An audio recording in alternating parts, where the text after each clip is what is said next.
Hello everyone, this is Sravan Chandan. Till now, my friends are explained about the business constraints and goals, and user communities, data stores, and addressing and naming. Now, I am going to explain about the justification of logical network diagram. The main part of this assignment is the logical network diagram, and logical network diagram including the addressing and naming. According to the given scenario, the logical network diagram designed for the epitomoid is it consists of chambers, different departments like chambers, laboratory, main office, and reception. And for the patients and the visitors, there is a separate room.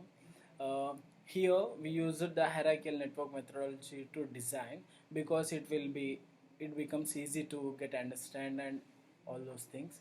The office has a separate chamber for general doctors where 10 doctors can visit simultaneously, and also there is another chamber for the special doctors with the 10 doctors to visit the patients simultaneously.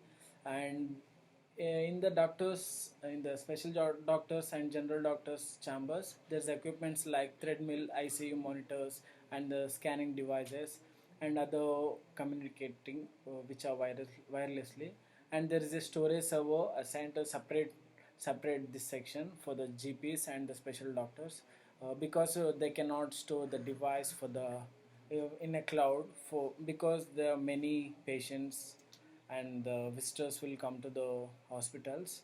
In the reception area, coming to the reception area, there are three computers and three telephones and a photocopying machine for them because they can, whenever the patients receive there, come there, they can store the data of there, and they can take the appointment. And if it is any emergency, they will directly transfer the files to the special doctors or GP doctors, uh, and they'll store the data as well because they also contain the storage device for the receptions.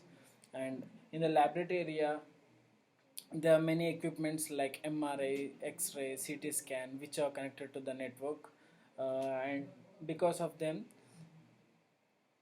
uh, in the laboratory they consist of the file transfer also, so that after the taking the X-ray or the MRI scannings, they will directly send the documents to the main doctors like special doctors or GP doctors. And there is a room present for the visitors and the patients.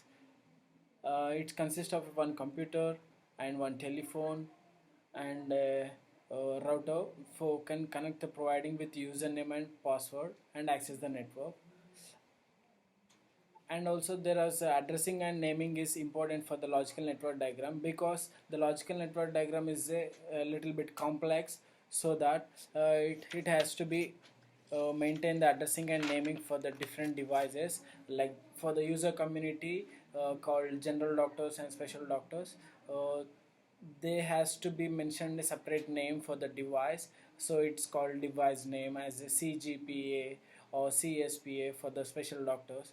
And there are separate IP subnet mask and IP subnet address mentioned for the GPs and special doctors and the laboratory, and for the visitors and the storage devices also. And there is a usable IP address for them also, and there is a subnet mask for the each of them.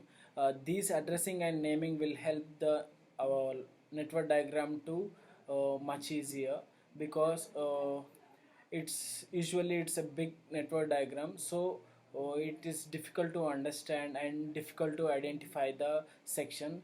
So addressing and naming is must in this network diagram. And my friend is going to explain about the routing protocol. Thank you.